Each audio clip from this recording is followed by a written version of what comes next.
Kinshasa makambo ezanga kate ya epesi pasi ya kosakana te lelo mutu na ngai ekoswa ya kosakana te en plein mariage na Kinshasa na kati ya église kaka ndenge basali na nzai batunaka nani ayebi eloko ekopekisa libala oyo atombola mosapi yaya de couple telemi wana balengi babenisa tangu pasteur atundengoana papa moko atomboli musapi likolo nini na linyi mariage oyo salamate papa likambo nini mariage ya mwana bado salamate o mobali oyo alingaki abala nde mwana na ngai na senga ki dote ya $5,000 akokite akimi ndenge ni atiki mwana na ngai aye kobala mwasi mususu kisasa makambo yo ka bat l'église yango lisoto kobete na yo lelo. Dieu a donné, Dieu a repris. Que ton âme repose en paix, Maman Blanche, la servante de Jésus. Dieu a donné, Dieu a repris, comme a dit la fille de Monsieur Pasteur Tounassi. Il y a troisième jour déjà, il y a un recueillement au sein de l'église de la Compassion. Tout le monde a qui la nuit dernière.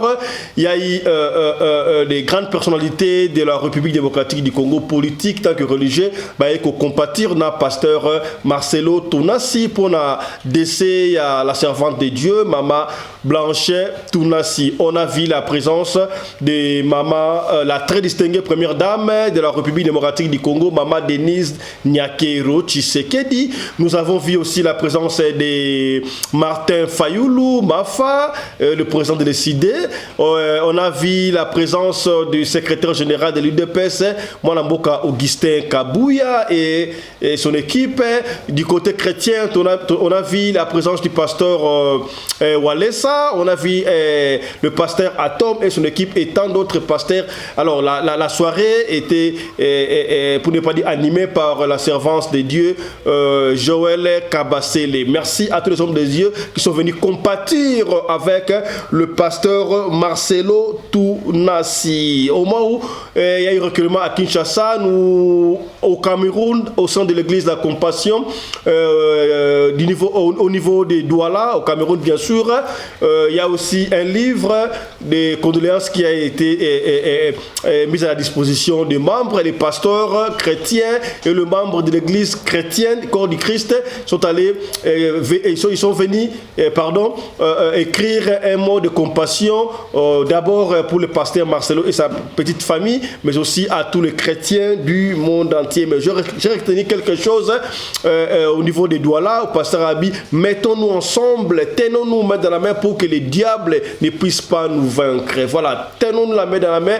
L'église corps du Christ vient de perdre quelqu'un qui nous a été trop cher pour la diable à longa bissoté. On reviendra sur ceci dans notre au sein du développement de cette émission. Voilà.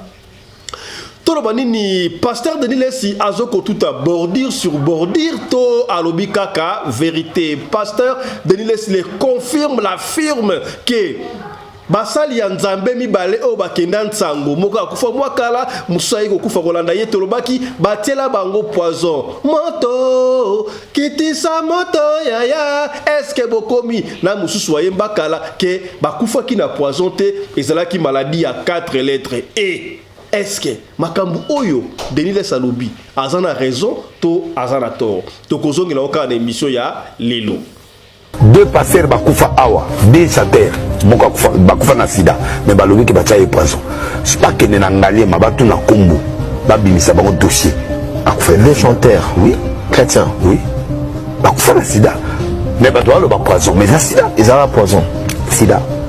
Non, mais ils ont poison. Nabi sida. Bato ay mamlanzo. Kende na ngalie ma bimisa dossier sida.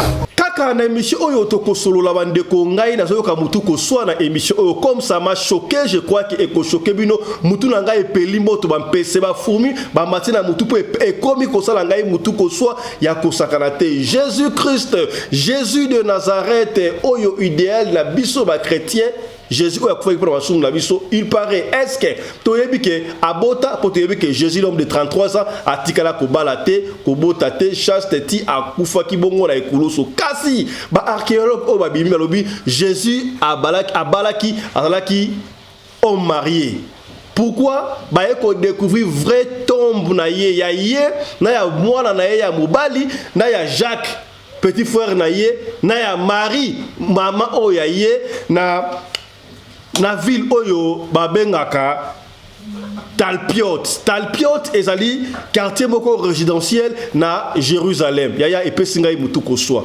To développer un peu na émission ya lelo. Et si le tombeau de Jésus et de sa famille se trouvait en fait ici, à Talpiot, dans ce quartier résidentiel de Jérusalem?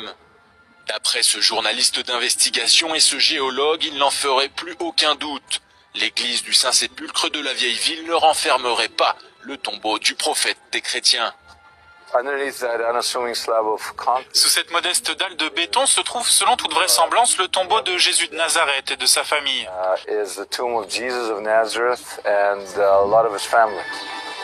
Découvert pour la première fois au début des années 1980, au moment de la construction du quartier, les pelleteuses mettent à jour un caveau dans lequel reposent 10 ossuaires.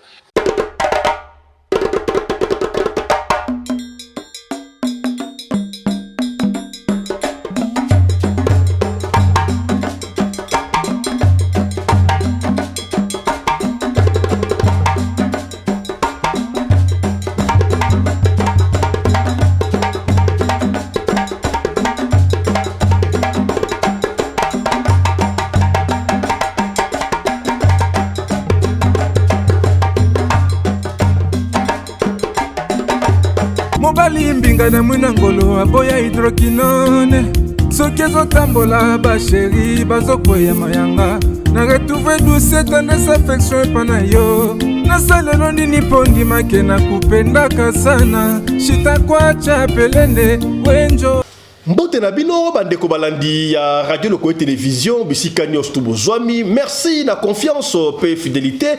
Bozali ko continuer ko pesa programme oyo radio lokole masolo et pa wapi to kuta na kapona ko solo la makambo zali ko leka bongo na communauté na biso africaine en général. Mingi ya biso batu ya mangala. Soki oyebingai merci beaucoup. Tostendio botondi kasi soki mba liboso yo omona biso yebake babenga kabiso fiston pelende tata ya Sedeke yaya ozolanda biso ozali na Douala na Cameroun, ozali na Yaoundé, ozali na Égypte, ozali na Russie, ozali na Japon, ozali na Bethléem, ozali na Talpiot, voilà, et si quand on tombe Jésus-Christ, aux ali bongo na New York, tout partout, tala émission nabino yangoyo et bandi. Kasi, yambo to kote la développement émission, oh ya ko benda yo matoi, to ba koloba tibo koyoka, ya racheter les temps encore les jours sont mauvais. Batu ba komina kimutema mabe ya ko sakanate. Protège-toi et le ciel va te protéger. Monta côté là au poison au koye bate yaya. Anti-poison ezali. Mbuma wana za lokola mbuma lidesu yaya. C'est naturel. Benga biso to tu en contact na bandeko anti-poison pona o se procurer na dembuma na yo. Na soko loba mbuma moko ezali na garantie ya 6 mois na kati ya nzoto na yo. Dembuma ezali na garantie ya 12 mois. Alors bazoka yango ka partie ya dembuma. Prochainement to ko l'accepter no mbuma na yango soumet benga biso pour l'instant au niveau en Afrique. To pose la rapporte si ko zali wana benga pona ozo anti-poison ba témoignage ezali légion makam oyo anti-poison autoteka. Oh papa fiston anti-poison to mona ba ezali en sirop. Eza en sirop ezali lokola mbuma ya lidesu. Soko le yango za makasi au broyo avalé. Wana ata aussi poison ya ndenge nini ekozwa ote. Est-ce que okomi c'est que bien. Voilà.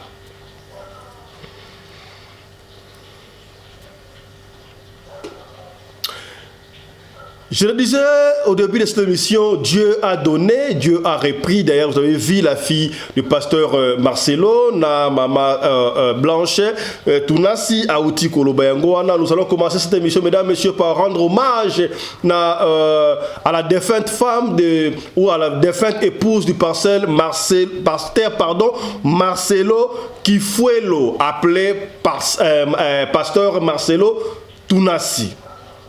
Maman Blanche est partie avant tout. Oui, Tolingi, Otalananu. Dernière vidéo, pour ne pas dire la dernière vidéo, il y a anniversaire, il y a maman Sandrine, pardon, il y a maman Blanche, na résidence comment est-ce qu'elle fêtait, elle ne savait pas dans les jours qui viennent. Mabé et Oko Melayeta, anniversaire, il y a maman Blanche, moi extrait, Ndenge Ezalaki, et puis To Zonga.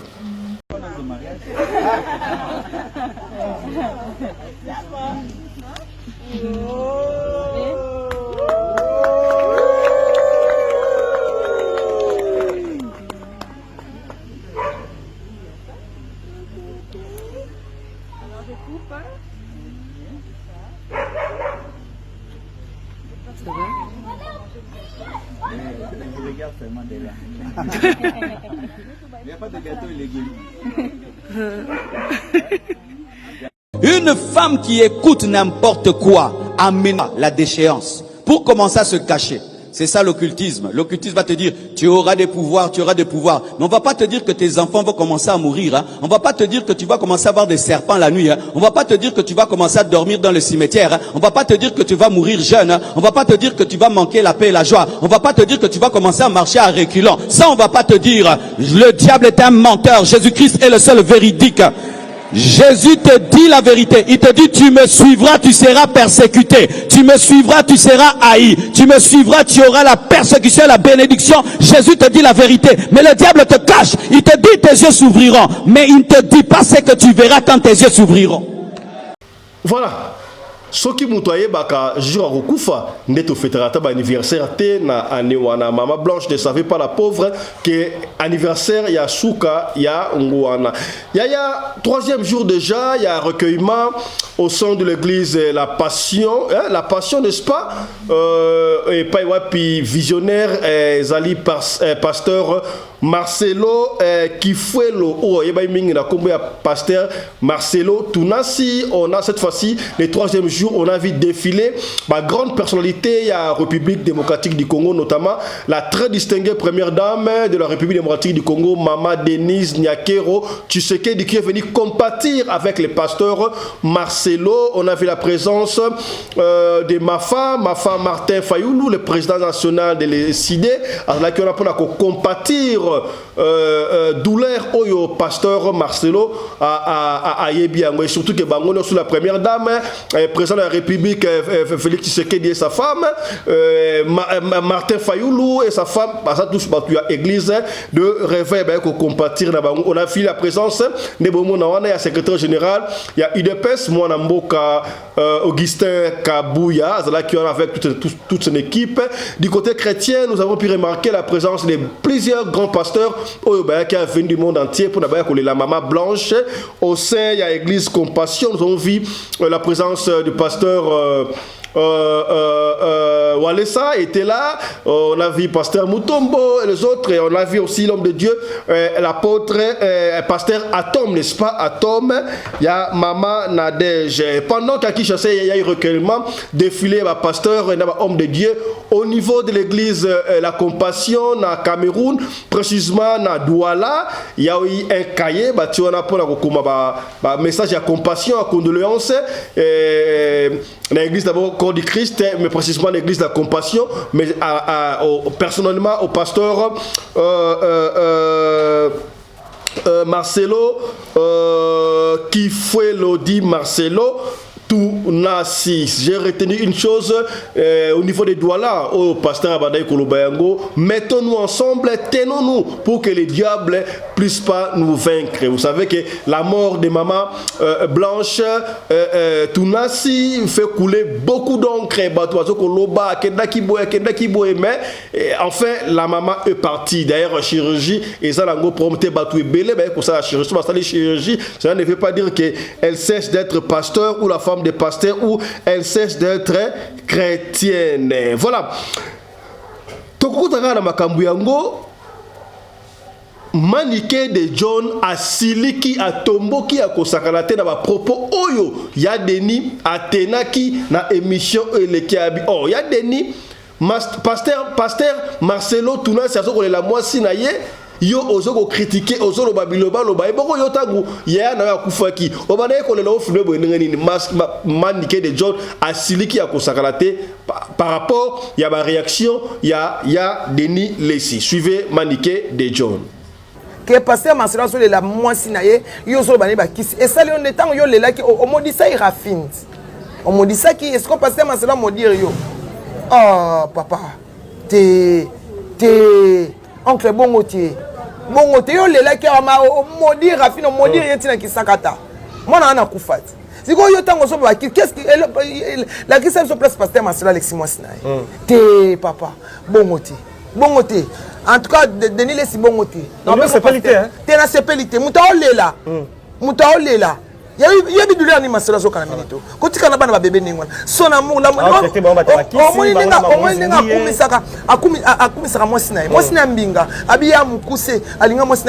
madame n'a longue jambe n'a quoi na belle. Yo le soutenir et on peut le beaucoup tellement. Yo comme sous enfoncé sous. Non, pasteur bongote. Elle est catée. Wana le kisi. Ah. Pasteur Denis Lessi le kisi. Papa Christian Botano pasteur Denis Lessi le kisi. Totika la kaka na makambu ya liwa ya maman na biso Blanche Tunasi. Yaya ça fait couler beaucoup donc ba version pe toko lembate na kopesa kabine audio moko ali kotambola sur la toile et ça na réseaux sociaux papa na Facebook na Instagram na TikTok et mama Blanche Tunasi ami bomi na ndenge nini pona kosala yaya chirurgie esthétique est-ce que ezali sumu to ezali sumu te ngai pe na yebi na ngai te. Alors il y a une maman qui est proche de la famille, elle s'est dit à sa grande sœur to à sa camarade ya grande sœur ya maman Blanche Tunasi aloiba à propos etali kara yemoko. Alors nous avons sélectionné pour vous tout un chapelet, toute une litanie. Il y a ba morceau on a ba conversation audio WhatsApp konso na maloba ya maman la donna oyo te bien asala ba vidéo na ye aloba kipe asa parmi bato baloba makambo wana et ça dit clash chikabi bangite azongi ayekoloba bino bodinga ka vérité te pour ani vérité yango wana boyoka yango. Alors nous avons sélectionné pour vous tout ça boyoka yango et plutôt zonga pour continuer na émission na biso. Suivez. Blanche Ami Bomi, sa soeur c'est ma copine quoi. N'est qu'à Bibiche Kandolo, il m'a dit Bibiche Kandolo. Sa soeur c'est ma copine. Blanche Ami Bomi, le quoi, chirurgie esthétique. Dans moins de 3 ans, ceux qui 4 ans, ça dit 5 fois. Akenda koko disano ni bon akoma na taille fine asali masoko ye wana kenda ki lisusu ba dumine ba misuni na maboko cette fois-ci ememie ndenge nzamba sala ki wana za ma Blanche a toujours été une très jolie fille la famille na ba mo c'est kitoko ndeye mais le pasteur a peki si était bibi chasse ke ka la ni bande ya katite après quelques temps, on bibi chez elle, c'est arrête que moi on a bien reçu sous ça. Taïko, le quête comme un moukier, au moins des zaka, le quête comme un moukier, ma bassin et panzana suko, bassin pour ma loquette moukier, après ça, assez assis sous ma belle. Dernièrement, azoba ma boko na examiner, azoba ma boko ndenge examiner, n'était fois qu'il n'est pas le monde moi ba quelques misunya ma boko. Vendredi ça qui fait c'est pas naïe. Ça qui fait pas naïe à voyager samedi. Pe akufile l'autre akufaki depuis lundi. Sans repos. À lundi sans mingi à sati masoko, à sati mabele, à cause de sa taille et comme fine mbalo akenda ki pona nini o maboko ba ngole misunda dumne ma misunya maboko et comme c'est quoi ça tout ça? Eza question te que mobile naza exigeant non ça n'a rien à voir hein si mobile na kumisa ke wana po ebiti na kumise na ka ebiti na maman ngai il y a 3 ans grande sœur na ye copine na nga penza Bibiche Kandolo do baza babotami papa moko me bakeseni ba mama Bibiche singa Arlette oyebi ke Blanche awuti ko kondisa ko sadisa masoko na Turquie abi moi je suis au cas pasteur abi ngabe mobile pasteur a peki si était Bibi Chaseke Kabi Arlette Libande à Katité. Après quelques temps, on dit Bibi Chaseke Arlette. Oui, que moi, on a besoin de sous que ça. Taïko, le keto comme un moukier, hein, au monde des accords. Le keto comme un moukier, ma bassin est panzana suko, bassin fongama le keto moukier.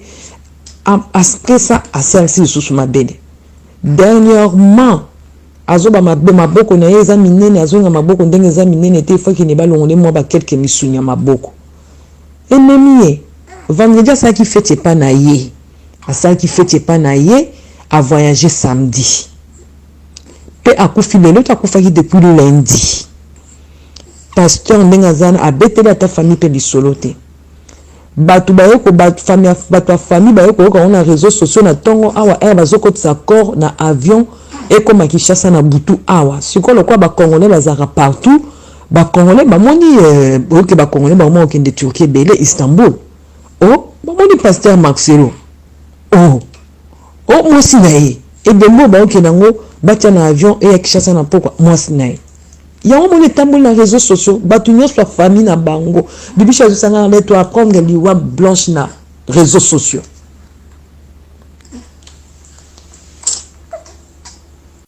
En même temps, na batango azosa chirurgien en même temps, akutaki ko bote azana mwana ne asuka je crois ba 2 ans. Et nzoto quand même il faut ko pemisango. Moi si okutu bazo bane ko landisa baneza mabe, moi si basali kutu césarienne barobi non, avant zo sous zemo bota, il faut que ça 3 ans. Tant musu peso zana nzoto mabe pe barobi 4 ans 5 ans.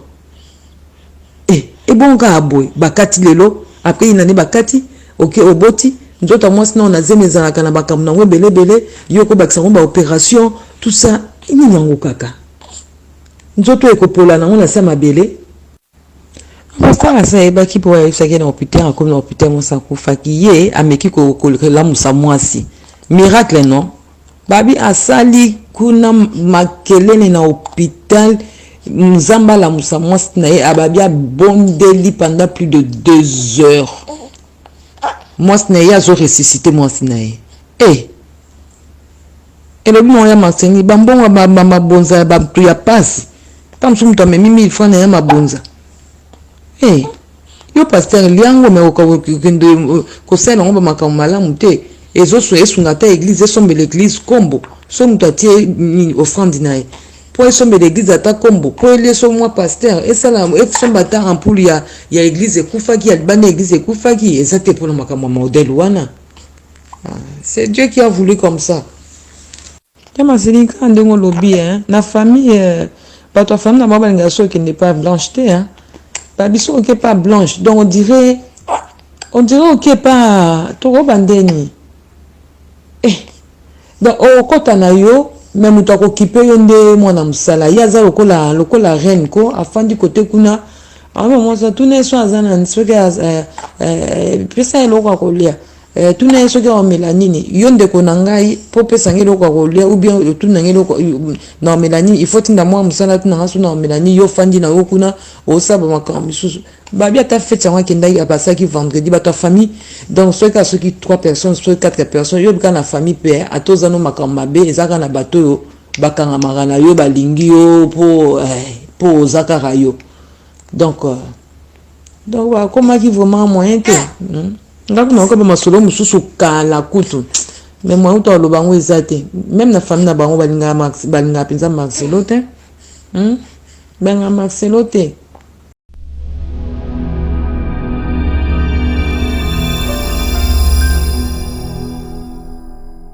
Pour ma part, Dieu m'a parlé clairement d'épouser Blanche. J'ai rencontré Blanche, je l'ai épousée après 5 ans. 5 ans, on a rompu aussi 5 fois. 5 fois. Mouvementé, dis donc. Ah, sérieux, c'était trop sérieux. Alors, un jour, elle était fatiguée de nos ruptures. Elle m'a dit, Marcelo, prie pour moi, je vais voyager. J'ai dit, ok, ma soeur. Et quand on rompait, je l'appelais ma soeur. Je devenais pasteur. Agenouille-toi, ma soeur, je vais prier pour toi. Pour moi, j'étais très spirituel. Et puis, j'ai dit, Père éternel, bénis la sœur Blanche. J'entends la voix de Dieu. Il dit, Marcelo, tu es un homme. Tu laisses partir la femme de ta vie. Et tu es un homme, tu épouseras une autre femme, mais tu souffriras. Tu laisses partir la femme de ta vie. J'ai arrêté la prière. J'ai dit, ma soeur, asseyez-vous. Est-ce que tu peux reporter ton voyage de 11 jours, je crois? Pourquoi? Reporte. Je suis allé prier. Seigneur, est-ce que c'est toi qui m'as parlé? Parce que j'étais entouré des gens qui avaient échoué dans le mariage. C'est pourquoi célibataire. Et ça, c'était pas prévu, hein, je l'ai dit en esprit maintenant. Tu es entouré des mariés qui souffrent. Tu encadres même des mariés qui souffrent dans leur mariage. À force d'entendre des gens qui ont raté leur mariage, tu peux avoir peur. Et certains ne se marient pas à cause de ça. Et moi, c'était le cas. J'étais pasteur déjà, ça faisait 7 ans. Sans être marié, donc je traitais des problèmes des mariés. J'avais peur du mariage parce que je savais que c'était sérieux. Alors je suis allé écouter Dieu. Et Dieu n'a plus parlé. J'ai dit, Dieu, tu as parlé quand je ne voulais pas. Maintenant que je veux que tu parles, tu ne parles plus. Et puis j'ai senti que Dieu voulait me dire, mais j'ai déjà parlé. Ça sert à rien, tu obéis. Et puis j'appelle Blanche, je dis, je t'épouse. Elle a rigolé. Elle a dit, toi, vraiment, encore là? Parce que moi, non, on rompait, pourquoi? Si elle porte une jupe un peu courte, on laisse tomber. La femme d'un homme de Dieu ne peut pas s'habiller comme ça. Des choses comme ça. Et puis demain, ce sera mon pantalon, ma coiffure. Marcelo, laisse-moi tranquille. Je dis, cette fois-ci, si je ne t'épouse pas, épouse un autre homme. Et je l'ai épousé. Et Dieu a béni, béni, béni, béni. Donc, la femme de la destinée existe. Mais comme je l'ai dit, elle n'est pas parfaite. Et je ne suis pas parfait. Je ne suis pas un homme parfait. Même si Dieu m'a dit que je devais épouser Blanche et que Blanche était ma femme, elle n'est pas parfaite.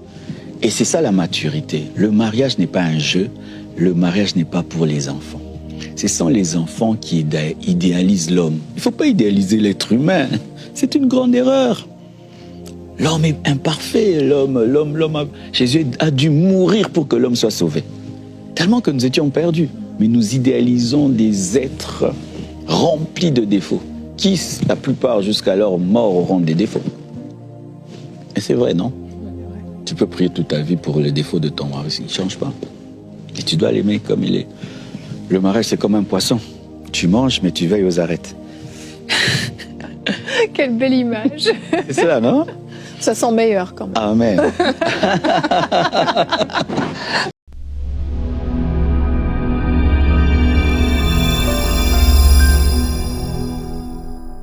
Voici tous les secrets cachés de la vie du pasteur Marcelo Tunasi.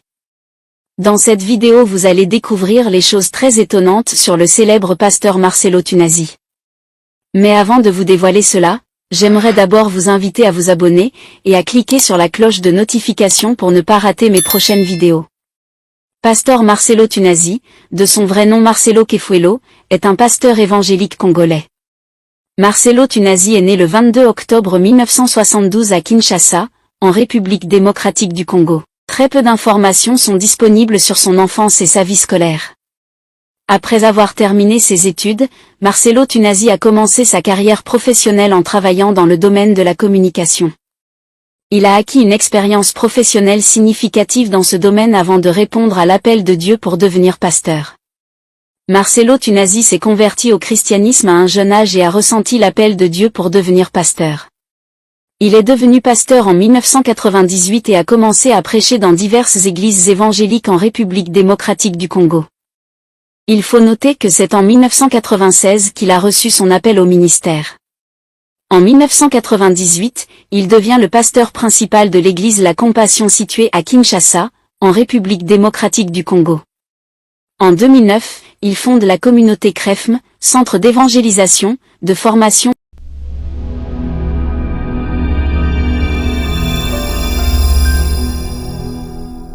Catholique, c'est une salle d'entente pour aller en enfer. C'est un malade. Jamais je ne considérerai un adorateur de Marie comme un chrétien. Jamais, jamais. Quand quelqu'un devient fou, la première chose qu'il laisse, c'est la barbe. Jamais. Mais toi, tu es à la psychiatrie. Notre frère est malade. Qui est mon frère? Il est malade. Nos bimisés face à pasteur. Priez pour lui. Il va à la gynécologie.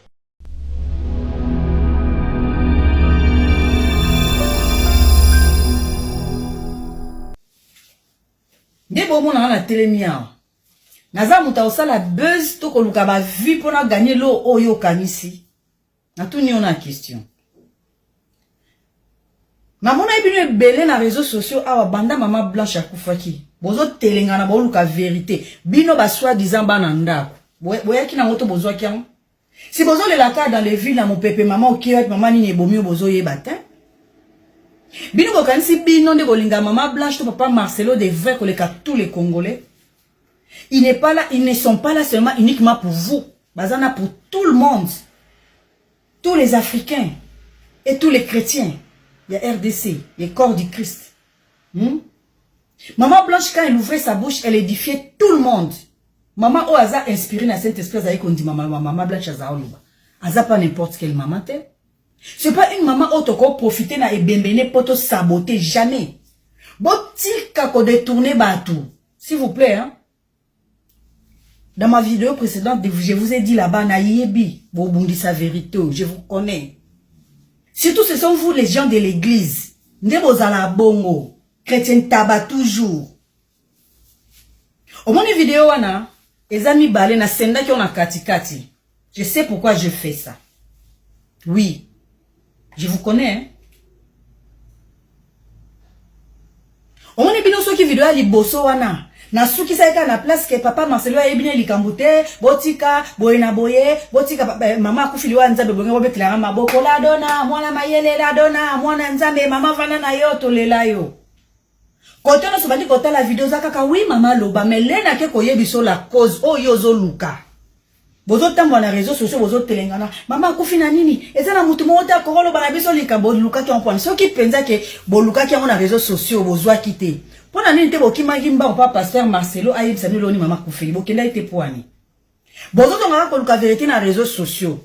Maintenant so mutu mo azana moi lumière a tieli bino bobo ondima. Bo ma kasi na oboye. Bo ma kasi na osala pa ko kima vérité surtout bino bato ba église. Quand ne bozalaka oui et amen kuna. Ezala malamu za mabende boyaka na ona vie na bino partout vous allez. Na ebe ki boya combattre vérité. Liwa maman Blanche ezali perte makasi pour na mutu nyonso surtout pour la famille na ye. Surtout pour na mobali nena bana na ye. Ngai na yo otoza mutu libanda ya famille wana tozo souffrir de la même manière. OK? Ne venez pas montrer dans des commentaires que toi tu aimais maman Blanche ou tu aimes papa Marcelo plus que tous les Congolais. Hypocrite. Bon ça là il faut pour fuir la vérité. Pourquoi? Après tu vas venir écrire qui te dit que c'est la vérité? Oui. Comme tu as besoin d'une source sûre, ni pas dans une formation. Ne pas cette formation est numérique. Quand on vous dit qu'on fait des analyses, des enquêtes, on a un live pour que le kaba best tombongo, hein, na sala kaba vidéo oyo. Pour y eba que on a loba eza vrai, na kose la nanga mutu likamute. Je suis pas menti. Qui te dit que mutu soit na belle taille à cause de la chirurgie, à cause de la BBLT, à cause de la liposuction, t'es na émission. Ba Beyoncé baza kitoko ba comment on dirait ba tout comme la bango chronique ba comment c'est la maladie na mutu par exemple soka sali yango tazalete ba kenda kaka ko sala c'est comme ça et là on est soko bandi yango otika ngo lisusuti vous savez pas ça faut pas apprendre beaucoup hein parce que autant on a monde de vitesse na siècle de vitesse ma besoin courir aller dépasser bino hein yo zana na mentalité na ebiso soka keku na kesa lango bon akesa lango te to so la malembe. Bison se tombe c'est maman Blanche, toi on a passé na monté pour maman Blanche, c'était une maman qui édifiait toute femme. Na toutes nos questions. Si qu'on a Turquie, bon akeno sani. O yebite, yo yebite mo otu na ngape na yebite donc ngano to yebite. To tena nu bongo. Si qu'on nenge yo lobby ke akazala ki na problème na ye ya thyroïde, il faut pas opérer. Moi sinon on va opérer, là si mo bali a otika moi ça qui est moko. So mo bali a empêché. Azana bandeko na ye propreté. So bandeko ba péché. Église mon nene on a la compassion. Mutu moi ko accompagner maman zate. C'est seulement parce que maman kende ye mo papa akokota mambwana te. Oui, et so pai. Yango fa kende popo na baso ke ngolo mweza nango simple. Akei na ye mamu na ye azonga na ye. Ayo ye bisabino ten et lo ele ke la bino bo linga ko ndi ma vérité te. La vérité vous choque. Ça vous dérange déjà. Hein? Vous allez fuir la vérité on la fuit pas. Attendez-la. À qu'on rattraper bino kalate. Muko mona famille ba vandi si mobile isko na nenga kutimba o senge siko yo rapport. Bo mo ande ba obenga na bino boyo kate. Vous croyez quoi? Oh. N'allez pas fuir vérité. Ça vous dérange où? Tout le monde vient écrire là-bas. Mon élève ça bino boye. ondima te lobando olingi mais boyoki po bozoluka on a réseaux sociaux nanga yebi vérité ayebisa biso tozo comprendre te mais bino ya ndako ndeni boluka vérité na balabala boyebisanga bino ya ndako ndeni boluka vérité na balabala boluka na balabala ti car réseaux sociaux ont besoin informer bino moko au fait de dedans bozo yeba te maman na bino abimaki mboka lea nini boyebi kake asaki anniversaire à mwana na vendredi bosuka wana le reste lekeli bino ndenge bozu sango o choqué bozo yeba te yango bozo lela munoko efungwa miti apo bozo comprendre te mutu pa boyebisa bino information sur azate pasteur pas yebisa ne mutu eloko te toyebi kongo na biso tokena na oboye tokola na communiqué moko officiel. La famille Foulani a la profonde douleur de vous annoncer la mort inopinée de leur regretté disparu suite à une ezanga raté. Mais il y a bien communiqué tout le monde suite à une courte ou longue maladie. Il y a bien un l'éternel a donné, l'éternel a pris. Moutou ba osala opération, toujours la vérité. Ezate toujours finga moutou, biso sto kufelaka. Ngamo na zana kacha matanga, tina olo banabino. Na zana kacha matanga. Oui, na uta okufa ndeko na bakundi ete. Mais quand il s'agit de maman blanche de nous, on doit parler. Et puis na utuna bino chirurgie en esthétique, et zappe injure, tes insultes. Car chez les Congolais c'est comme insulte. Car chez les Congolais ne ba monya ngo soki nini. Le monde entier yebana nango déjà. Mundele so akesa la chirurgie esthétique, akeko avant kuta kota na salle d'hôpital panza ki sango. Mais abiso to bomba po bozo ki ma scandale. Parce que boyebi kuna na ndako na mionde papa beta ka batu masasi libanda. Boyebi de passer akenda nango likolo na batu mususu. Boyebi. Siko bozo regretter que ma adversaire a pasteur na mate ya nenga takaka d'église mususu. Ba ko vanda ochola bino na kati église. Yango des problèmes na bino. Donc vous fouillez la vérité par rapport au scandale. C'est ça votre problème. Vous refusez d'admettre la réalité. Boyebi na bino. Boyebi. Donc pour ta malicieux qui est musika te bino de vous arrêter. Pour se vous arrêter te biso la maison sur to tika na te to yaka kaka. Ozo yoka to yaka kaka. Ezali une façon à interpeller tant on sa ba vidéo oh eza pour interpeller jeune fille moko jeune garçon moko basala la biloko yo baye ba kezaka dangereux. Si c'était Mundela lingaki aloba bota la maman o banoso ba yebi e komelie bana na biso basi boke ba eloko fa bosala yango wana. Mais lokola bozo ki ma scandale tala ndenge église mombala ne soye ko sopanilanga na page wo boya kaka. Il y a de la place pour tout le monde. Venez. Bozo ki mande scandale. Mais en tata boyebi keza ango bongo. Bon me poser la question te. Doute méthodique pour na bino ba chrétiens zala te. Doute méthodique. Pour la bino ba chrétien, ça n'existe pas là-bas chez vous à l'église, hein? Ah bon? Vous allez souffrir avec vos pasteurs, hein? Bambodi au pasteur Marcelo Beta d'église Moussou, bakambwa batu ya privé, ba vie privée, au pasteur à l'obé là. Yango bozo banga scandale. Bon qui ma scandale te posi e komi aya. Et elle kamuto assumer yango.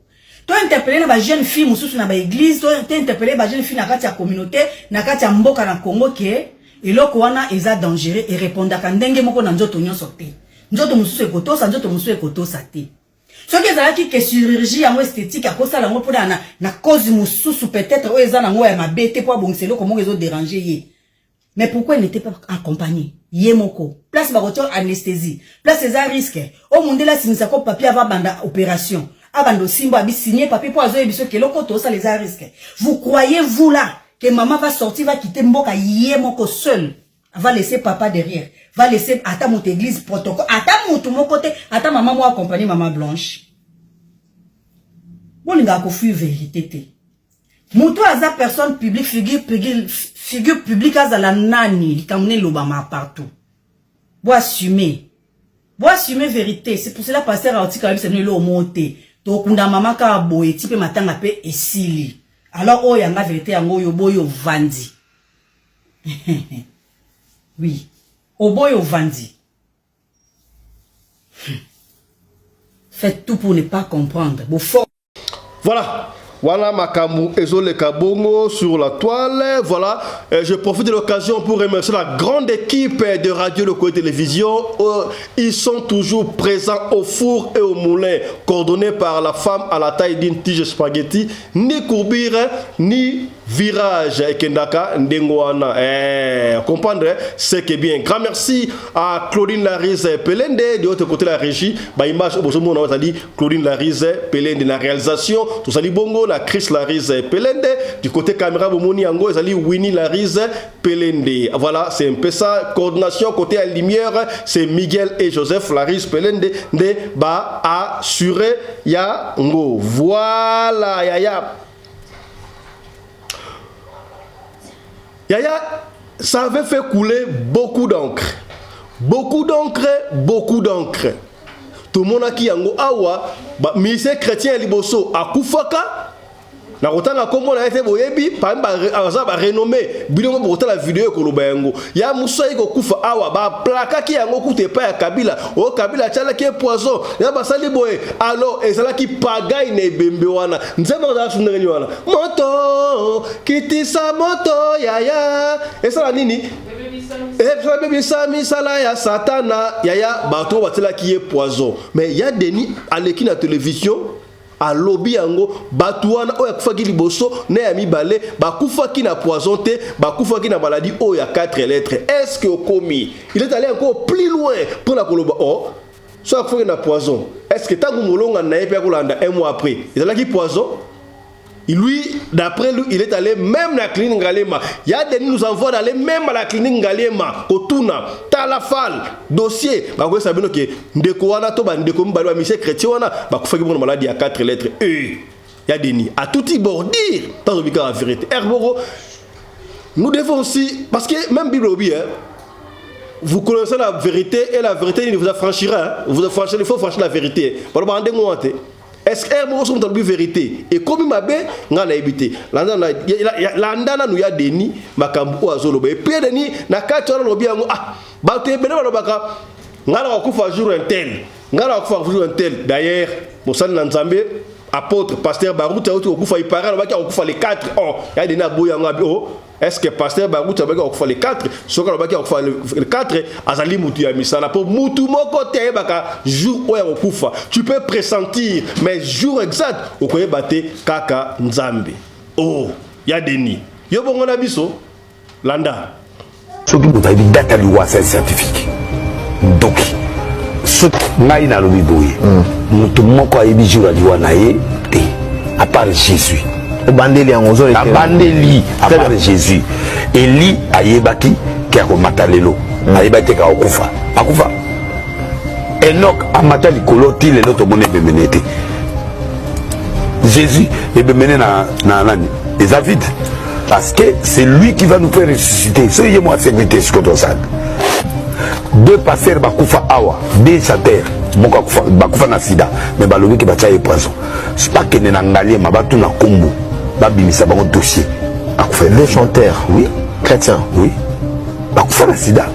Mais badoa le poison, mais na sida, ils ont poison. Sida. Non, mais ils ont poison. Nabi sida. Badoa il m'a mlanzo. Kende na ngalie ma bimisa dossier sida. Après moi ça couvert moi après sida. Moi c'est pas recouvert sida. Parce que moi ça couvert la poison sida. Je te connais et j'ai la source, je suis parti, j'ai vu les médecins. Papa Barouti appelle ça intuition prophétique. Soit appelle ça qui c'est Gramuta Molili. C'est Gramuta Molili. Soit appelle ça Ida. Soit appelle ça qui soit appelle ça Ida Gramuta Molili. Soit appelle ça Iwana. Soit les intuitions prophétiques. Soit appelle ça Ida de la voix les 4. Mouta Moutou.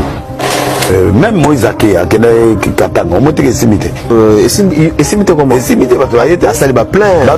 Yaya mokili makambu ngana yoki mutuko so ya kosakate na ko iglige yope okoyoka mutuko so et pesinga isheur de poule boyebi mutaki ko découvrir histoire oyo c'est la femme à la taille d'une tige spaghetti ni courbire ni virage pour les sakabino grande équipe ya radio lokole et la cabino toujours makambo ya sika pour yo sur la radio le colère ce qu'on il faut aussi quelque chose parce que c'est la seule émission le seul programme oyo papa na mama ba vandaka pona balanda na suka na ba simbi quelque chose. Et ça exemple à suivre yango wana omoni et ça la une grande équipe familiale oyo et ça la rapona bomona image boy papa Fiston yo liko kumisa la femme à la taille d'une tige spaghetti trop omoni marabe komi tunasi te il faut la kumisa ndengo wana est-ce que ngala la tunasi te il faut kumisa area ngoyo soki mwasi azala bomoy il faut ko kumisa il faut ko lobaka pour ça la ka ezabe fefele ayebake tata o alinga ngai mama alinga ngate.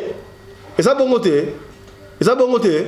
Est-ce que beaucoup mis parce que papa oyo o ba wade ko cha ambina ka ba no bengo manani papa ba no cha ba ambi wana ba ancien boga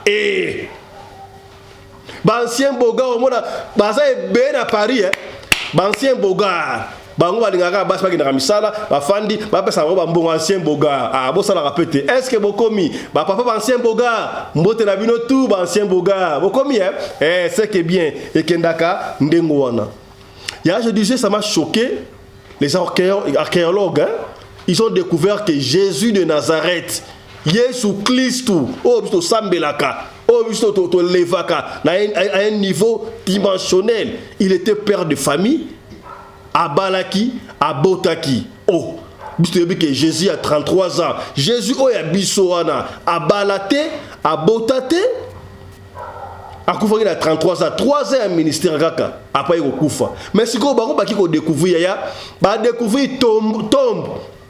Il y a Jésus, il y a moi, il y a Mobali, il y a là qui a Jésus Jacques. Oyo ba yebaki ngela ka Jésus ba sali pe ba Aden makambutu ba tri ba tigino azapena makila moko na Jésus de Nazareth ba découvrir tombe ya mama ya Jésus Maria mais ba lobi la société sika o ba moni tombe ya Joseph amoni yango te ba lobi pete est-ce que j'ai boté moi na moi c'était mobile ba bika mwana na ido il était père de famille boté na moi n'est-ce pas et pesi ngai mutu ko so ba ke ko mona yango ya ba avec précision ba moni yango na Talpiot, c'est-à-dire quartier moko résidentiel na ville à Jérusalem. Image à la prière et singa mutu koso ngala comprendre mais ba ça kabiso histoire wana ya Bible Jésus on dirait ça la mara histoire ça na Congo central na ba Congo. Sikoyo o ba découvrir ça randeni ngala oki mutu koso ko ça na comprendre te image on a évité yaya. Na lingana tsa ngo te meto étudier ngo na équipe de radio le côté étudier en autre non tout la qui c'est ngo peut-être bato ba yebi ko le kabiso ba koya parce que awa na radio le collé tout ça ba papa ya boania ba maman ya boania ba yaya boania ba ça ba la kabiso tout dans l'image ensemble et puis to zonga to boto sur le pongai et mutu nga et swinga ko sakanati page consacrée à l'actualité en France pour évoquer ce nouveau rebondissement dans l'affaire du tombeau du Christ. Un géologue israélien prétend avoir découvert la tombe de Jésus et de son fils à Jérusalem. Il s'agit du docteur Arié Shimron. Il affirme aussi être en mesure de prouver que Jésus était marié et qu'il était père de famille. Les détails avec Maël Benoliel.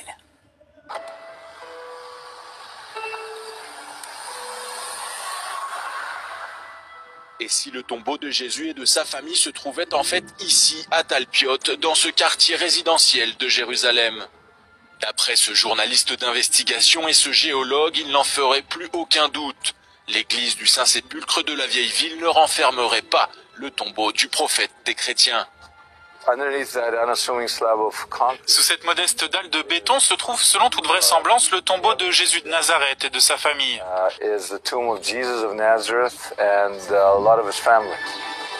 Découvert pour la première fois au début des années 1980, au moment de la construction du quartier, les pelleteuses mettent à jour un caveau dans lequel reposent 10 ossuaires, des petits cercueils de pierre contenant des ossements. Sur l'un d'eux est écrit en araméen « Jésus, fils de Joseph ». Personne n'a semblé remarquer que les cercueils portaient des noms sur eux et cela a son importance. Outre celui marqué au nom de Jésus, les ossuaires trouvés dans le sépulcre portent les noms de Maria, qui évoque Marie, la mère de Jésus, de Marianne et pour le plus petit d'entre eux, de Judas, fils de Jésus. Mais les ossuaires tombent dans l'oubli, le caveau lui-même disparaît, scellé, il le restera jusqu'en 2005. C'est à cette époque que Simcha Jacobovici, à grand renfort d'experts, décide de mener son enquête et réouvre le caveau. Le docteur Arié Shimron fait partie de son équipe. Ce géologue entreprend il y a 7 ans des tests chimiques qui lui permettent d'établir aujourd'hui des concordances entre ce tombeau et l'ossuaire de Silouane, une urne funéraire du 1er siècle, retrouvée par hasard sur un marché d'antiquités dans les années 1970. Cette urne porte la mention « Jacques, fils de Joseph, frère de Jésus ». Les tests géologiques lui permettent de découvrir que le tombeau de Talpiot et l'ossuaire de Silouane étaient tous les deux recouverts d'une même argile. Une argile que l'on retrouverait uniquement dans les montagnes à l'est de Jérusalem. Ma recherche a établi qu'il existe un lien chimique très solide, tout à fait clair et vraiment convaincant, entre l'ossuaire de Jacques et les ossuaires que nous avons retrouvés ici. Pour le docteur Shimron, il semblerait tout simplement que l'ossuaire de Jacques a été retiré du caveau, ou par un phénomène naturel ou de la main de l'homme il y a bien longtemps. En dépit des critiques d'un certain nombre d'archéologues et de théologiens, les deux hommes sont sûrs de leurs faits. Si Joseph, Marie et Jésus étaient des prénoms très communs à l'époque, il y a peu de chances qu'une autre famille ait eu la même combinaison de prénoms que celle de Jésus de Nazareth. Je pense qu'il y aura un changement lent et progressif de la pensée. D'abord au niveau des protestants et puis ensuite au niveau de l'Église catholique. Mais je pense que ce sera extrêmement lent. Bien que controversées, les conclusions de Simcha et d'Arié pourraient s'avérer capitales pour le christianisme. Une chose est sûre en tout cas, Jérusalem, la ville 3 fois sainte, a encore beaucoup à nous apprendre. Ah, Yaya. Batom wana ba ko découvrir ngo kala wana ba découvrir ngo c'est un quartier résidentiel, c'est-à-dire que na évité bungaka to ndenge nini po ba mona batom wana et ça le quoi la quartier ba to fana la quartier bo mona wa beto mo za la kawana boye ba rentrer za tombeau ya Jésus. Il fallait qu'il y ait un archéologue ba tu mo la kaza tombeau ya Jésus. Comment est-ce qu'ils ont su qu'il y a tombeau ya Jésus? Moi en tout cas image wana et convainc nga makasi pelaté. Il faut que la ngai tombeau pe à moi si à Jésus. Est-ce que commis na kosi toi je vais aller au-delà to bomoninga on dirait mutu makash to peut-être na ki mutu ko soit oui na ko bombate et pesinga mutu ko soit so ki ba mon tombeau ya Jésus ba mon tombeau ya moi ya Jésus ba mon tombeau ya Jacques frère de Jésus ba mon tombeau ya Maria maman ya Jésus bon tombeau ya moi c'est Jésus ba mon ya ngwa tombeau ya papa ya Jésus Joseph eza wapi. Bon, ce qui s'agit de moi si tombo ya bana yango ezali wapi ngai pesi ngai mutu ko soya ko sakate likambo yo to ko tika yango to ko landela ngo tina ti to ko zonga yo pe mutu tala biso na biki aba papa ya bwanya bazali ba mama ya bwanya bazali ba ya bwanya basala nzambe ya makasi ba ndaka biso a ebe formation benga biso information pour na to zonga to éclairer non seulement papa la biso na Paris ba ancien boga mais aussi peuple homme de Dieu. Un peuple de Dieu. Pour ngai, pour tout ngai suis ma casse. Qui a de gibé nous. Yaya, Riangoyo. Suni la bantu luta bebe barneni. Mama ou mame. Sunu lu bantu grandile. Mata di ma bebe la gardine. Oh mama mame. Kindoki kisake bedi la makuna zulwe ba ngo zinzama zulwa mbwana et puis singa ko banga c'est que bien voilà papa fiston nzembo wa lwambo ko yemba ngote na luka nzembo la yemba na ko yemba ngote sera to zalaka te to apprendre kaka donc paix à son âme Franco Lwambo Makiadi alias Demi à mort voilà yaya to sur la skole kambu oyo. Laisse Rabino Hermoko. Redi kutaimba yangu mambo ya libala. Libala o libala. Tunansanga o mama. Tunansanga o basopela yonde masolo. Bakulutu babala kala bango ba ebine sekeleo. Likwala lokomo susu mama. Batwaimba yangu ebele. Oh libala libala. Utakina nzambe. Oh libala ya boye. Esengo na likolo baninga ngasina bali yo batika kolukela ngai miso na ba eza ebele banzembo libala eza légion fa mbuta emba nini emba ba ba sunde nini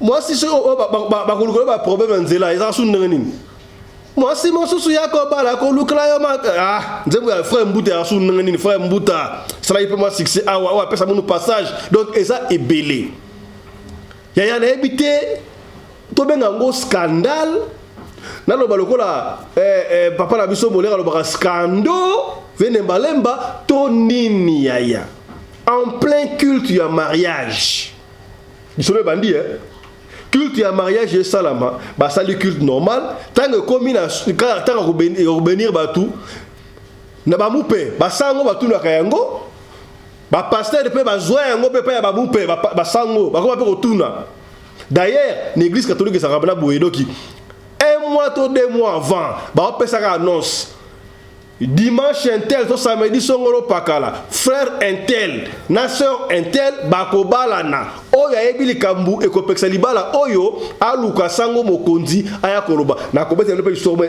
ngana vivale ya ndengo wana ba église de réveil pe ekoba kosala yango alors jour wana ya mariage toyebite papa bokilo ya kala ya mwana mobali oyo ayebaki ndenge nini ke doki bokilo ya kala alinga bala on ne sait pas yaya en pleine bénédiction nuptiale hein mariage non voilà avant sang sangote zaki ba pasteur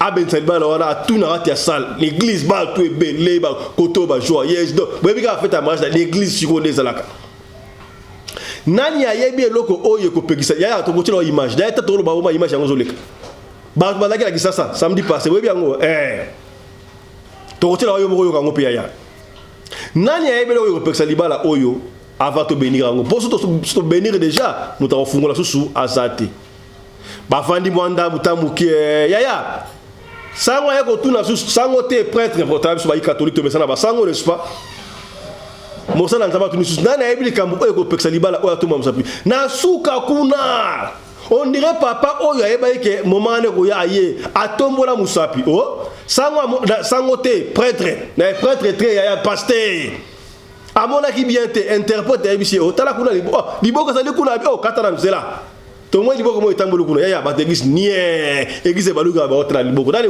papa ala so muto ebe papa ala pe azati papa le ki liboso papa yo papa bukolo boy to nito benisa tamba moni ya leki ba msu baganto ndire papa leki ya mwasi to papa nani to mwasi to atikila ki na nyonga libala peut-être afudite ako benir angote nini pesa yi micro ba pesa micro zeto yo kama papa oloba to yo kanini nzoka tata bokilo patala ki wana aza kutala fa tata bokilo ba mama ba famille ya mwasi pe baza kutala donc famille ya mwasi mutuko soit fambali mutuko soit siko c'est fort possible to yebi salama ki ndengeni pota papa na leki on dirait famille ya mobali et yeba ki déjà ngume kaka ba yebita koloba nini papa wana leki liboso ba pesi micro alobino ngana lengi libala oyo salama te pona nini bomoni mona mobali oyo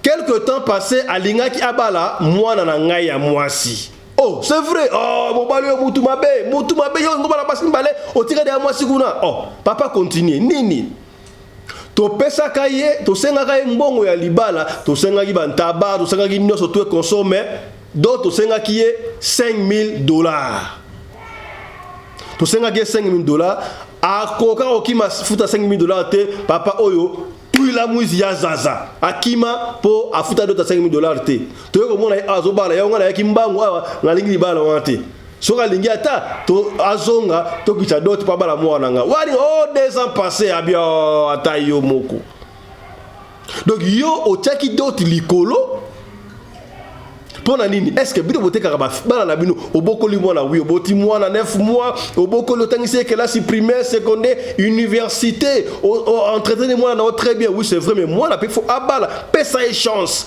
mais au commerce yango font un commerce lokola film mona tala ki ba Nigeria papa wana linga ko botaka bana basi abi oza commerce na ngai po ateka est-ce que bana boteka ka bango to botika bala ba le pour sala vie na bango tala mwana oyo ya mwasi azanga ki libala po papa na bango a $5,000 wana c'est sûr baba kino zela yako yaya on m'a libala ce qui bosengi cher et que mobala lobino bon ça va tokoya aroya te elle est en moto pénible vous avez une mission à faire à conscience bakoya te $5,000 non bon $5,000 et ça l'ango peut gravité mobali pas mobala moi c'est $5,000 mais bon peut ça tarif $5,000 te pour pas tarif mon songolo moi si mo quoi mobali mo ko tala ah moi c'est ngala kitoko mingi la separa moi c'est ngai afin le quoi la taille la femme à la taille d'une tige spaghetti et conso on appelle ça $200 on appelle ça $1,000 te ngala on appelle ça $10,000 parce que ça consentiment ya mobali moko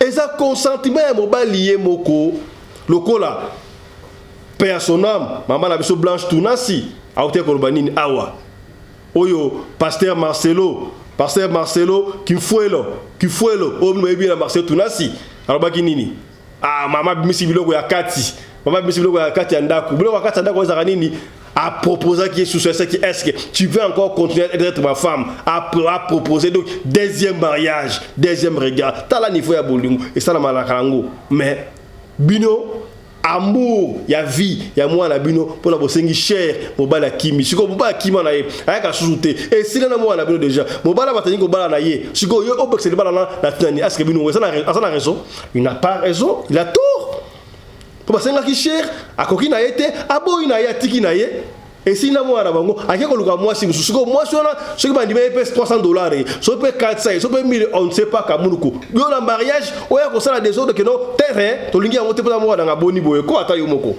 na sepela ki na réaction ya pasteur wana bi oh raison zande yango wana raison yango wana raison wana ezali ko pekisa ngai te na pambola mariage oyo asalaki mobali ya moi na yo bien sûr fiancé aye mutu andima ko pesa mbongo bosengi 5,000 il n'a pas pu yakoki na eta atiki aboyi na ye atiki na ye basi fait des ans passés siko yo boyi to pambola libala opwani ah ouais ça raison te to ko pambola libala o ba to bagani wa asana raison il faut pambola libala wana soki raison monsieur zalaki ça on pouvait accepter d'ailleurs net raison o ngana mona ngamoko na mona ka et ça na combien de deli solo wala ngaboko acolyte servant l'église moko songolo et ça nazalaki na Kinshasa ya na mesika boyo d'abord avant mesezala quand de balobaka frère un tel akoba la sœur un tel siko frère moi que na poto kala 10 ans atika moi na ye bolenge a prometaka na koya boyebi na Kisasa balobaka batika ka moi cité wali son juswa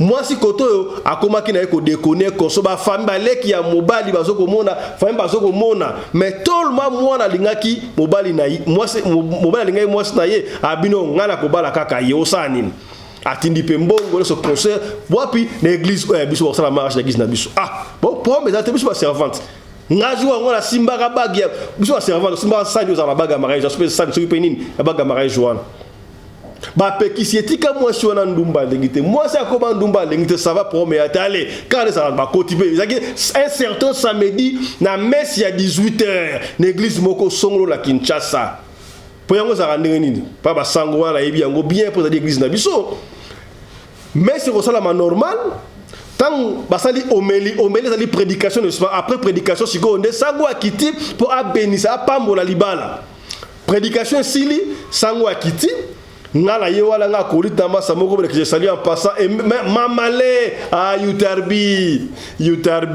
mbote na eso na Kisasa yutarbi kotoyo mamale ngai kotoyo allez sango na biso ka boyo wana sango abandi yango atuna kaka lokola papa wana pasteur atuna ki pour pasteur bazwa yango pa sango avant ba pambola bango atuni liboso mwasi sœur Kingani olingi ko kamata frère Kingani lokola molonga na yo na tango ya pasi pe na tango ya bisengo pour les meilleurs pour les pires moi si rapide ah nandimi ngala oza chika frère ne poto chika ça va ah wa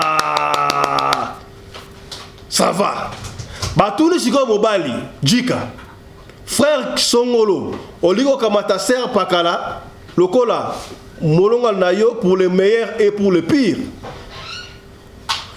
mobala fandinier na ebité pana fanda kinyo so ada o kansanine fait des films zongelier po maloba za puissant Pour dans l'église de référence ça yo prononcer maloba o ya bolingo o mwasi na loba ça sentiment te ba sango ba tunaka o lingo kamata mwasi oyo lokola molonga na yo atangu ya pasi to ya bisengo yo ndima itango ya pasi na bisengo ndimeka ba bontaba tango bana ko na mpia na ndako okimi e kolanda yo siko okendiwa est-ce que komi o mwasi ba mwasi dinga ki na pasi tango na mbongo otiki mwasi wana okese comme e kolanda yo ngamoko présent ba nie afani nie mbala lobite o sango ata lokola yokite abandeli frère kingani tout bakato jika poko mwana poto sœur kingani jika mwana ya poto oliko kamata sœur kingani mwana ya Kinshasa lokola molonga na yo pour le meilleur et pour le pire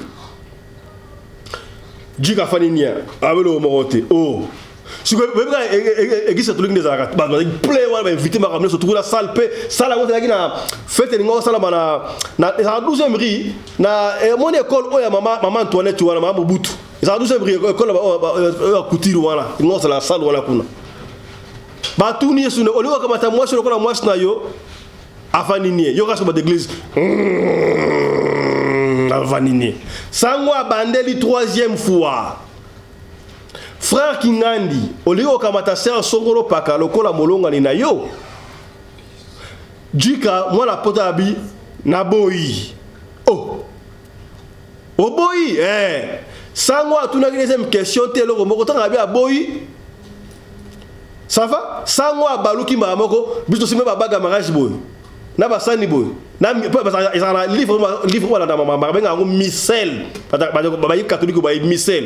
Sango akangi misel wana to baluki la zongi kuna mwasi na voile na ye koto kao apike nka ba kene no hôpital kuna koto zongi mes ezongi normal parce que mes non pas musuba ba no ngo mes mais dans ta mes wana ba ko benza mariage mes ezonga normal et salamate pas sango za ndingo wana ya liboso yami balé lisusu nde et salamakate wana tokoma kuna niveau ya MST jour ya mes nde mes banana no teme ba kansela mariage nanga nini bango kutu bazalaka déjà moi na mobali babota bana misatu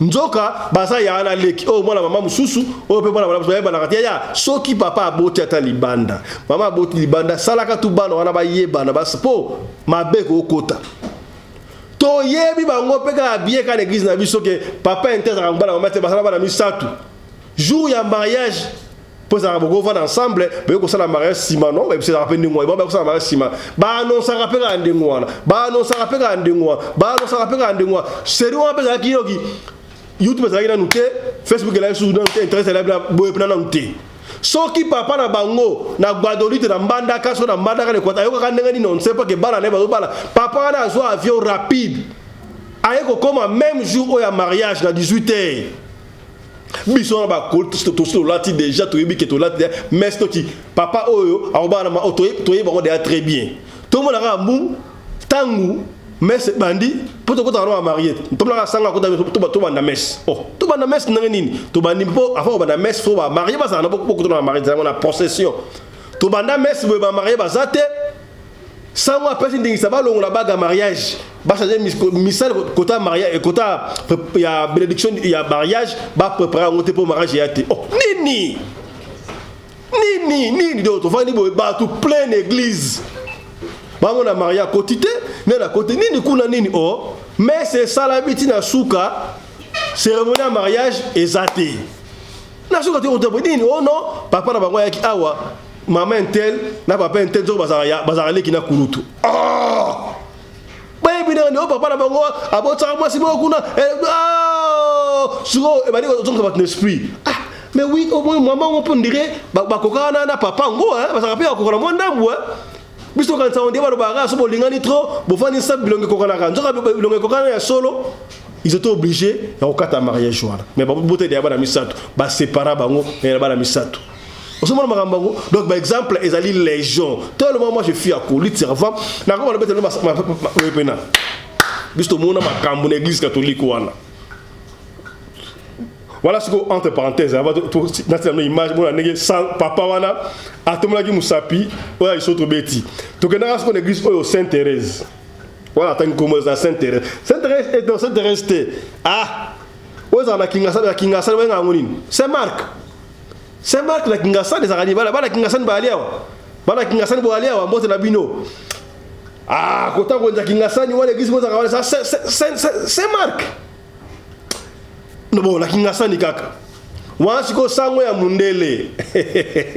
Basona ba sango. Sango ya mundele ko baki mpaka me alingo otira musala sango te. Po sanga lungwa na été. En plein messe, na benga ngo partenaire consécration. Moi tant sanga tombola raboy. Ande ka to kumisa kombo ya iya kombo iya ya lokum buega tata wala ngasi ko pemela sango biso ya masa tuwana to kenaka jumelage et c'est église la biso te to kenaka jumelage c'est à dire que bango ba servir messe para biso biso to servir messe para bango sango do tellement nzembe kay mulai para bo sango na ikoko siko coupe wala ba o sa ni wala et panzani maboka sango daki alemba qui trop et couille et ça il passe au sakalate. Tu vois, voilà, par exemple, les jeunes, ça c'est de la France, hein, voilà, et côté dans dengue quoi musée galerie quoi, mais ça n'a pas d'importance na histoire voilà. Si quand tu es au Bolanda, botala, comment est-ce que papa voilà tout le monde qui dit beaucoup cérémonie on est parti on a extrait voilà et les gars qui dengue nini, extrait les gars qui dengue nini dengue tangu Mossa dans Zabak qui n'a pas à couper ça, tout pas mal bala oh ne papa tout le monde qui nous ça s'est passé à Kinshasa. Suivez. Pendant que l'assemblée a la tête inclinée, et je pose la question, y a-t-il quelqu'un ici qui connaît quelque chose qui empêcherait que ce mariage ne soit consacré ce matin?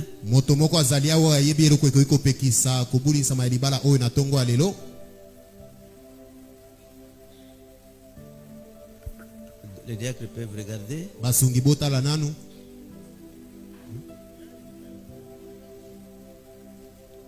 Une main. Hein?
Donc vous patientez, il y a une main qui s'est levée. Bozela moke ezana loboko moko etomba maki.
Nous avons le frère Noblet qui avait levé la main. Tozalina ndeko mobali Noble oyo atombolaki loboko na ye. qui réagit que le frère allait épouser sa fille. Et qu'il ne l'a plus épousée. Et comme quoi le frère a demandé et que le frère noble a demandé $5,000.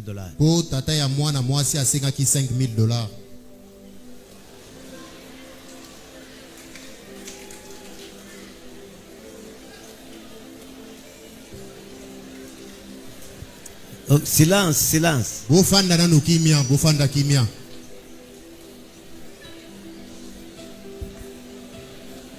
Silence. Bofanda kimia. Et quand nous regardons à la parole, j'ai posé cette question et donc frère Kabamba. Donc tu as laissé cette sœur à cause de la dot. Donc là-bas, on a dit que ce n'était pas 5,000, tu as menti. Alors Kabamba nous a prouvé que quand nous mettons la dot et les histoires à acheter, ça faisait 5,000. Tango atali mituya ya misolo ya libala na biloko mosusu esengelaki asomba nde esalaki 5,000. Alors, Naboye. Comme il n'y avait pas de vœu avec la fille, lokola basalaki ndai ya libala na mwana mwasi wana te, on consacre le mariage. tozobulisa libala oyo.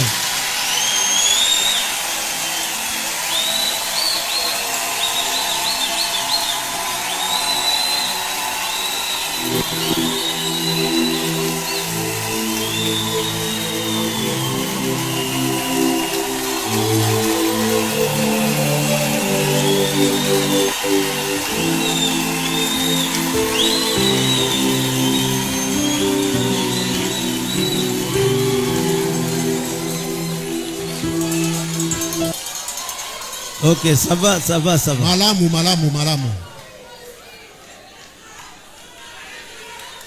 Donc c'est pour cela que je vous demande Yangwana na kosenga na bino que vous compreniez bien l'enseignement sur le choix d'une épouse. Boso sola malamu malakisi tozo pesa na ntina na kopona mwasi na libala.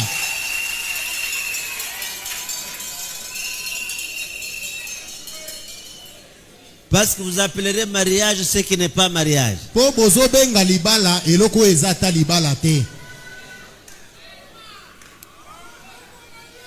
Pendant qu'on est en pourparler pour se marier, natango zali ko solola nanu pona ko loba likambo libala, et l'homme ou la femme peut se retirer s'il trouve que ça ne va pas. Mobali tope mwasi akoki na ye kotika soka moni ete likambo ngo esepelisi ete. Jusque là, ce n'est pas encore un problème. Wana ezana no likambo te. Regardez maintenant ici. Botala ngai awa.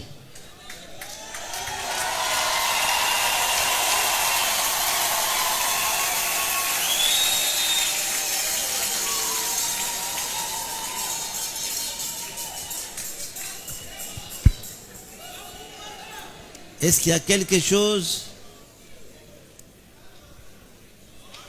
qui empêcherait que ce mariage ne soit consacré? Voilà. C'est avec ça que nous bouclons cette émission, mesdames et messieurs. Je crois qu'il y a une diversité. Il y a un sujet, une histoire qui vous a plu. On a commencé par compatir avec la famille Tounassi, pour ne pas dire la famille Kifuelo. Les pasteurs Marcelo Kifuelo dit Tounassi qui a perdu sa femme. Maman Blanche Tounassi, la femme qui toujours aux côtés de son homme pour aider dans le ministère naïe. Alors mettons-nous ensemble, nous chrétiens, pour que le diable a profité. Il y a des nids à Talisibiso qui va passer dans Zambé, ou va misser à Koufaki, et ça qui nango poison, qui maladie à 4 lettres. Le bambou ça n'engage car il y a des nids ça n'engage pas. Radio local, il y a une diversité. Maman la donne à se défendre. Il y a une diversité. Je crois que ça vous a plu cette émission. Si ça vous a pas plu, mais partagez quand même. Si vous partagez en gros et kosunga ndeko moko songolo esika moko pakala yaya tolingi na bino bo partager émission oyo tolingi bo s'abonner ba to ebele botala émission oyo bo s'abonner kate pour bo s'abonner kate s'abonner communauté oyo ko mamulai to besoin 30 000 abonnés ka yaya 30 000 abonnés kaka pour pesa ngai plaisir déjà pesa nga plaisir mais to s'abonner plaisir ko makasi yo mototala biso soki osana le soleil ko pesa benga biso soki obengi biso ojubiso te tikela biso audio to kolanda lisona yo kaka ndengo lingi to beta yango soko tutanga kombo tutanga kombo soko boy tutanga kombo te tutanga kombo te biso fonctionnaka ndengo wa soko tindre biso audio. Allez, merci à la grande équipe Radio Le Collet qui nous a tenu compagnie. Merci, on se retrouve prochainement avec un autre numéro de l'émission Radio Le Collet Masolo. Allez, chap chap et tchara.